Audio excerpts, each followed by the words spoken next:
Hi everyone, welcome back to RS academy. This is Ravi. ఈరోజు most important probability and stat సంబంధించి and MSF సంబంధించి and కాస్మ్ సంబంధించి ఎవరైతే స్టూడెంట్స్ ఉన్నారో మీకు ఒక exam point of view question ఇది డిస్క్రీట్ ప్రాబిలిటీ డిస్ట్రిబ్యూషన్ నుంచి question students. Discrete probability distribution, so దాని నుంచి మనకి exam point of view question మనకి గతంలో రిపీట్ అయిన క్వశ్చనే నేను తీసుకుని మీకు ఎక్స్ప్లెయిన్ చేస్తాను స్టూడెంట్స్. చాలా ఈజీగా చెప్తాను. నచ్చితే లైక్ చేసి సబ్స్క్రైబ్ చేసుకోండి. ఇంకా వీడియోస్ కావాలంటే కింద డిస్క్రిప్షన్ లింక్ ఇచ్చాను స్టూడెంట్స్, క్లిక్ చేసి చూడండి. మోస్ట్ పవర్ఫుల్ వీడియోస్ ఉన్నాయి. Exam point of view questions, మీకు detail explanation, easy explanation videos ఉన్నాయి, మిస్ అవ్వకండి. అండ్ ఆర్ఎస్ వైబ్స్ 9 మన ఇన్స్టా అకౌంట్ ఫాలో చేయండి. దాంట్లో మనం వీడియోస్ అప్లోడ్ చేస్తున్నాము, అప్డేట్స్ ఉంటాయి, మిస్ అవ్వద్దు students. Okay, so first question ఏంటి? 10 కాయిన్స్ ఆర్ టాస్డ్, రైట్? 10 కాయిన్లు టాస్ చేశారు. Find the probability of getting, మన ప్రాబిలిటీ కనుక్కోవాలి. Greater than or equal to 6 heads, అంటే greater than equal to 6 heads. అయితే దీనికి సంబంధించిన ఫార్ములా ఏంటి? ఫస్ట్ ఫార్ములా తీసుకుందాము, మనకి ఈజీగా ఉంటుంది. దీనికి సంబంధించిన ఫార్ములా ఏంటి అంటే ఎన్సి ఎక్స్ అనేది హెడ్స్, మనకు అనుకోవాల్సిన హెడ్స్ ఎక్స్ అనేది. మీరు ఎన్సిఆర్ అదే ఎన్సిఎక్స్ రాసుకోవచ్చు, ఏం కాదు. P and Q. పీకి వచ్చేసి ఇక్కడ ఆర్ ఉంటే ఇక్కడ ఆర్ ఉంటుంది, ఇక్కడ ఎక్స్ ఉంది కాబట్టి ఇక్కడ ఎక్స్ రాసుకున్నాను. ఎన్ మైనస్ ఎక్స్ లేకపోతే ఎన్ మైనస్ ఆర్ రాసుకోవచ్చు, ఏం కాదు. ఓకే, ఇక్కడ మనకి ఇది ఫార్ములా, రైట్?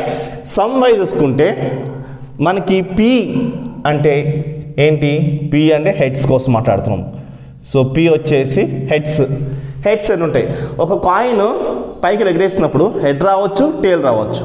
కాబట్టి మనకి ఒక కాయిన్ పైకి ఎగరేసినప్పుడు హెడ్ అయిన రావచ్చు, టేల్ అయిన రావచ్చు. అంటే హాఫ్, రెండిట్లో ఒకటి. టేల్ హెడ్ అనేది 2 ఉంటాయి కాబట్టి 2, దాంట్లో ఒకటి head, right?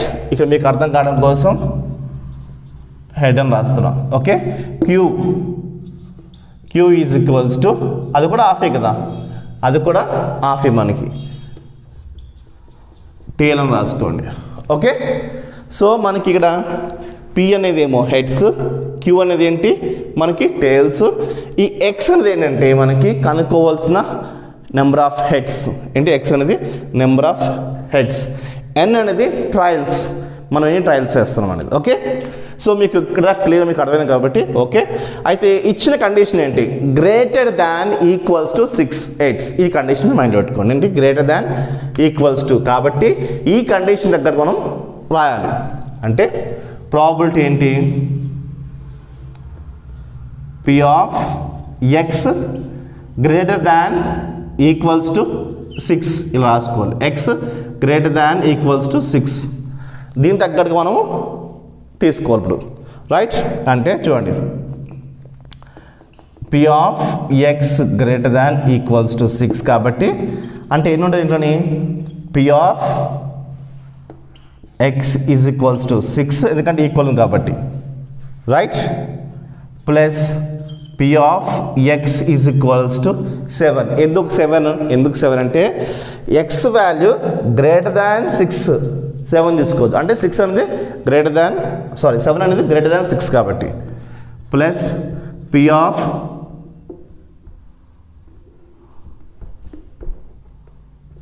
Of X is equals to 8 plus P of X is equals to 9.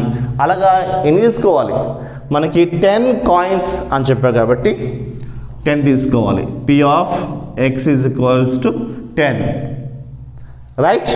ఇప్పుడు ఈ P of X is equal 6 అని మనము ఈ ఫార్ములాలో వేసుకోవాలి. చాలా సింపుల్, ఏం లేదు. సో వేసుకుందామా? సబ్స్టిట్యూట్ చేయండి.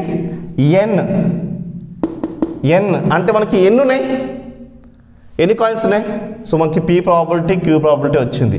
అసలు ఎన్ని ఉన్నాయి అంటే నెంబర్స్ ఎన్ని అంటే మనకి 10 కాయిన్స్ ఉన్నాయి కాబట్టి మనకి ఎన్ ఈజ్ ఈక్వల్స్ టు 10 తీసుకోవాలి.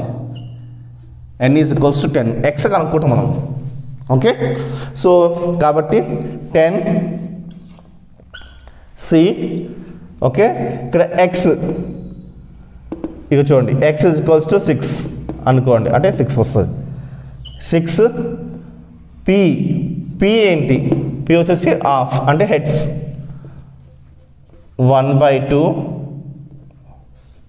రైట్. పి ఎక్స్ అంటే ఏంటి, ఎక్స్ అంటే 6 కాబట్టి 6. క్యూ అంటే ఏంటి, హాఫ్, అది కూడా హాఫే, half n minus x. n అంటే ఏంటి, n అంటే 10. ఎక్స్ అంటే ఏంటి, ఇక్కడ ఎక్స్ అంటే ఏంటి, ఇక్కడ ఎక్స్ అంటే 6 కాబట్టి 10 మైనస్ 6. ఓకే, కన్ఫ్యూషన్ వద్దు స్టూడెంట్స్, చాలా సింపుల్, ఏం లేదు. n అంటే 10 కాబట్టి చూడండి 10 వేసుకోను, మైనస్ ఎక్స్ అంటే ప్రజెంట్ ఇక్కడ 6 కాబట్టి 6. అలానే ఇప్పుడు దీనికోసం వేసుకోండి.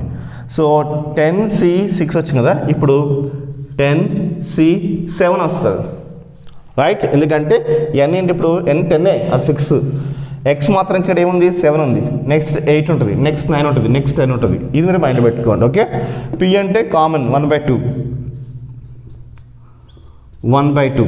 ఓకే, ఎక్స్ అంటే ఏంటి 7, ఇక్కడ ఏముంటే అది వస్తుంది, ప్లస్ ఓకే 1/2 10 మైనస్ 7 వస్తుంది స్టూడెంట్స్. ఓకే, అంతే కదా, n మైనస్ ఎక్స్ చూడండి, n minus X. Okay right. Next 8 తీసుకోండి, అలానే సేమ్ 10c8 తీసుకోండి రైట్, హాఫ్ 8 రైట్, అలానే హాఫ్ n మైనస్ 10 మైనస్ 8 అలాగా రైట్. మీకు క్లియర్ అర్థమైంది అనుకున్న స్టూడెంట్స్. నెక్స్ట్ ప్లస్ పెట్టుకోండి, 10c8 కదా, ఇప్పుడు 9 తీసుకోండి, 10c9 రైట్, హాఫ్ ఇక్కడ ఏముంటుంది పెట్టుకోండి, ఇక్కడ 9 మళ్ళీ హాఫ్ 10 మైనస్ 9 అలాగా రైట్. మీకు క్లియర్ అర్థమవుతుంది ఇక్కడ స్టూడెంట్స్. ఇప్పుడు P of X is equals to 10 అంటే చాలా సింపుల్, ఏం లేదు, ప్లస్ 10c ఎక్స్ ఏంటి 10, పి అంటే ఏంటి చూడండి, పి అంటే హాఫ్ కాబట్టి హాఫ్ ఏముంది, పవర్ ఏముంది ఎక్స్, అంటే ఇక్కడ ఏముంటే అది ఇక్కడ వేసుకోవాలి. 10q కూడా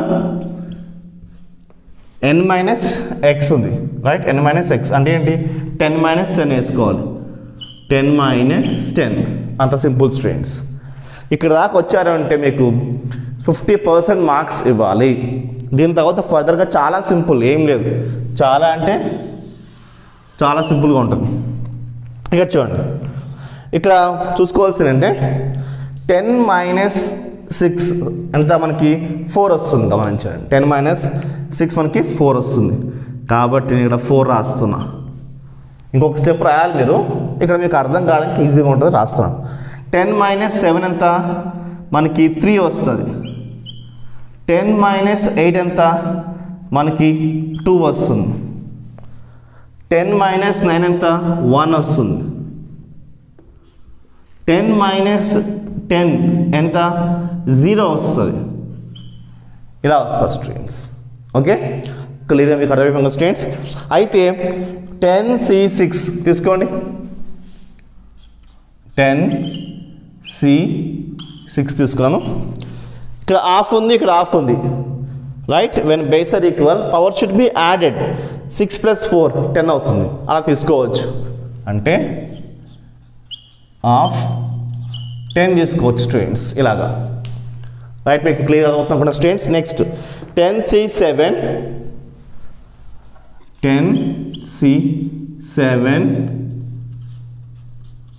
హాఫ్ తీసుకున్నాను రైట్. ఇక్కడ హాఫ్ ఉంది, ఇక్కడ హాఫ్ ఉంది. When base are equal power should be added, 7 + 3 10 అయిపోతుంది.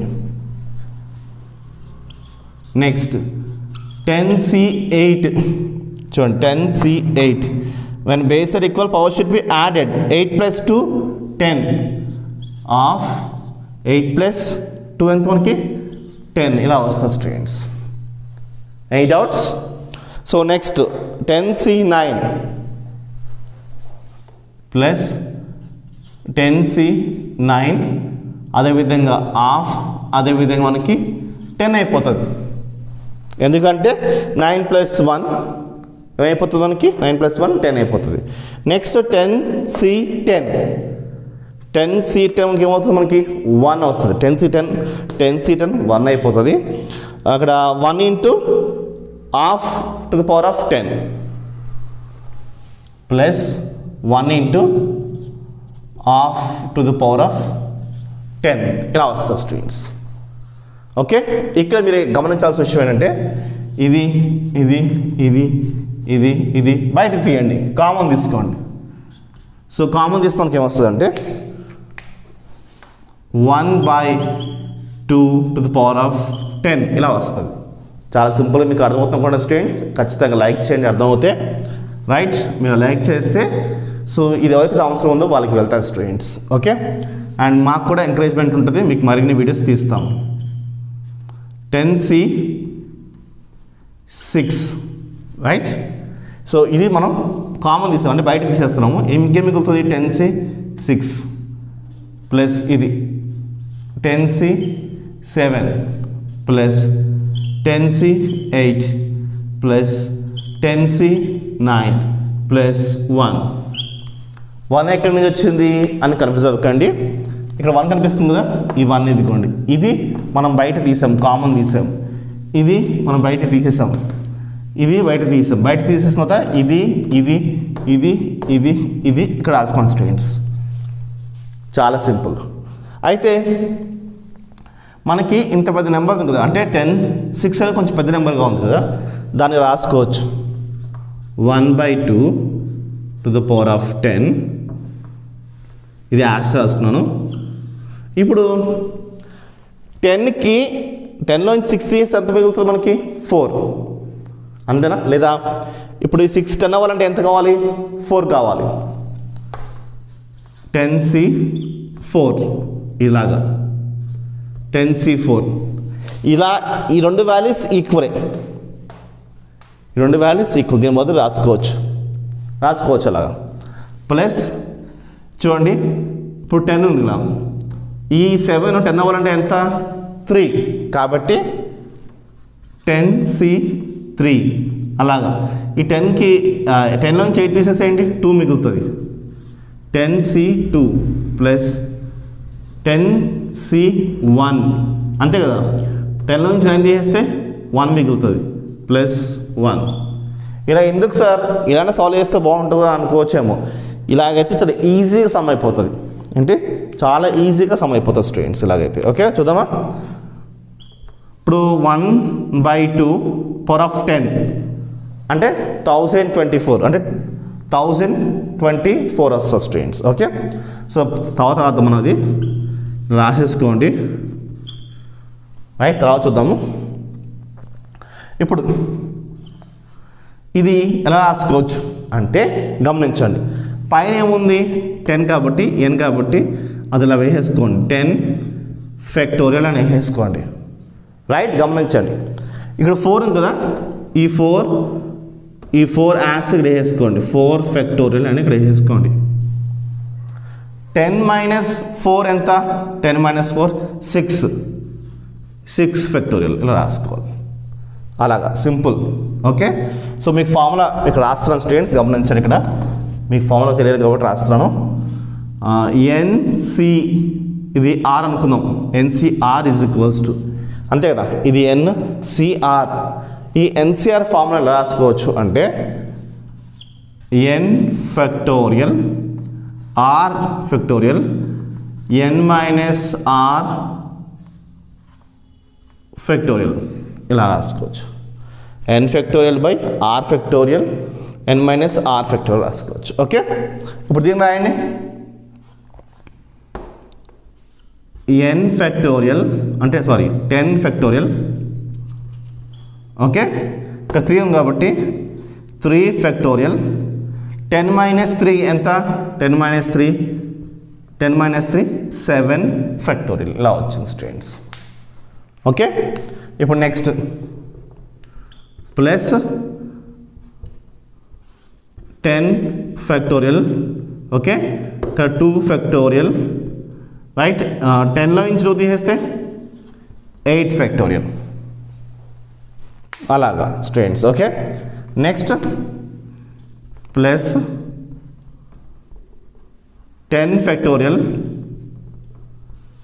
1 ఫ్యాక్టోరియల్ అంటే మనకి 1 ఫ్యాక్టోరియల్, రైట్. ఇక నెక్స్ట్ ఇక మల్టిప్లికేషన్ అవుతుంది, రెండింటికి మల్టిప్లికేషన్ అవుతుంది, మైండ్ పెట్టుకోండి. సో 10 నుంచి 1 తీసేస్తే 9 ఫ్యాక్టోరియల్ ప్లస్ 1 ఇలా వస్తుంది స్టూడెంట్స్. ఓకే, ఇప్పుడు ఫర్దర్గా సాల్వ్ చేసుకోవడానికి ఎలాగంటే 1/2 to the power of 10. Okay, ఈ 10 ఫ్యాక్టోరియల్ ఎలా వేసుకోవచ్చు అంటే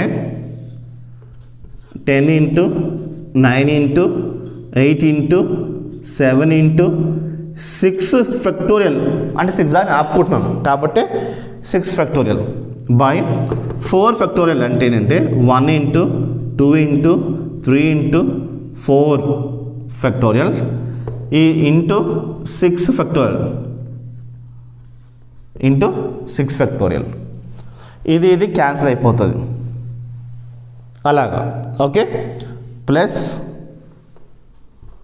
10 ఫ్యాక్టోరియల్ సేమ్ అంతే, 9 వెనకాల నుంచి 9 8 10 9 8 7 ఫ్యాక్టోరియల్, ఇక్కడ 7 దాకా కాబట్టి 7 ఫ్యాక్టోరియల్ రాశాను. 3 అయితే 1 2 3 అంటే కింద అయితే మాత్రం ఇలా ఫస్ట్ నుంచి వెళ్ళాలి, పై మాత్రానికి వెనకాల నుంచి వెళ్ళాలి. ఓకే, ఇంటూ 7 ఫ్యాక్టోరియల్, ఈ 7 ఫ్యాక్టోరియల్ ఇది cancel. Okay, next plus 10 right 7 8 factorial దాకా రాస్తున్నాను. మీరు అడగచ్చు ఇక్కడేమో 6 దాకా రాశారు, ఇక్కడేమో 7 దాకా రాశారు, అక్కడ దాకా 8 దాకా రాస్తున్నారు ఏంటి అనగచ్చు. ఇది ఏంటి అంటే మీరు ఎక్కడి దాకా రాయాలనుకుంటే అక్కడ దాకా రాయొచ్చు, అలా ఏం లేదు. బట్ మన సమస్య తగ్గడానికి ఏంటంటే ఇక్కడ 8 క్యాన్సిల్ అయిపోవాలి కాబట్టి నేను 8 దాకా ఆపుతున్నాను, అది మీరు అర్థం చేసుకోండి. 2 ఫ్యాక్టోరియల్ ఏంటి 1 into 2 అక్కడే స్టాప్ అయిపోవాలి. 8 ఫ్యాక్టోరియల్ రాసేసుకోండి ఇంటూ 8 ఫ్యాక్టోరియల్. ఓకే, ఇది క్యాన్సిల్ అయిపోతుంది. నెక్స్ట్ గమనించండి, ఇక్కడ మనకి 10C1 ఇలా రాసిన అవసరం లేదు. 10C1 అంటే ఏంటంటే మనకి 10 అన్నట్టు, 10C1 అంటే 10 అన్నట్టు, అది రాసిన అవసరమే లేదు మనకి. ఓకేనా, ఆబ్వియస్ మనకి 10 వస్తుంది కాబట్టి ఇది మీరు ఏం రాసుకోవచ్చు అంటే 10 అని రాసేసుకోవచ్చు. 10 + 1 ఎంత మనకి 11 వస్తుంది, అది రాసుకున్నాం అంతే. ఓకే, ఇప్పుడు నెక్స్ట్ క్యాన్సిలేషన్ అయిపోయాక ఫర్దర్ క్యాన్సిలేషన్స్ ఏముంటాయి చేయండి. ఇక్కడ ఇది క్యాన్సిల్ అయిపోయింది, ఇది క్యాన్సిల్ చేస్తే మనకి ఇక్కడ 5 వస్తుంది, 2 5s are 10. ఓకే, అలాగా ఇక్కడ క్యాన్సిలేషన్స్ చేయండి. 3 3s are 9, 3 3s are 9, ఇది 2 into 4 అలాగా. ఇక్కడ చూసుకోండి 8 4 2s are 8, ఈ 2 మనకి క్యాన్సిల్ అయిపోయింది. నెక్స్ట్ ఏం మిగులుతాయి మనకి, ఇంకా మనకి నెక్స్ట్ ఏం మిగులుతాయంటే చూడండి రైట్ 10 సారీ ఇలా వేసుకోండి. ఎలాగంటే ఇక్కడ 3 ఉంది కదా, 3 క్యాన్సిలేషన్ చేసుకోండి, 3 క్యాన్సిలేషన్ చేసుకున్నాం. 3 7s are 21, 21 into 10 to 10 plus okay 3 4s are 12 into 10 120 plus అంతే కదా. 5 9s are 45 plus 45 plus 11. Okay, ఇది బై ఫామ్ ఉంది 1/2 పవర్ ఆఫ్ 10 కాబట్టి 2 to the power of 10 ఇలా రాసుకోవచ్చు right. Next 2 to the power of 10 అంటే ఎంత 1024, ఇందాక మీకు చెప్పాం కదా 1024. ఓకే, సో ఇప్పుడు ఇది యాడ్ చేయండి, ఇది 2 1 అంటే 300 రైట్, 10 20 and 30 plus 45 plus 11 అంటే 386 ఇలా వచ్చింది స్టూడెంట్స్. సో ఇది క్యాన్సిలేషన్ చేస్తే మీరు చేయండి అండ్ మీ క్యాల్సిలేషన్ ఎంటర్ చేయండి 0.3769 మన ఫైనల్ ఆన్సర్. సో ఇది స్టూడెంట్స్. సో చాలా అంటే చాలా ఈజీగా చెప్పాను. వీడు నచ్చితే లైక్ చేసి మీ ఫ్రెండ్స్కి షేర్ చేయండి. డిస్క్రిప్షన్లో లింక్ ఇచ్చిన స్టూడెంట్స్ క్లిక్ చేసి చూడండి. బాయ్.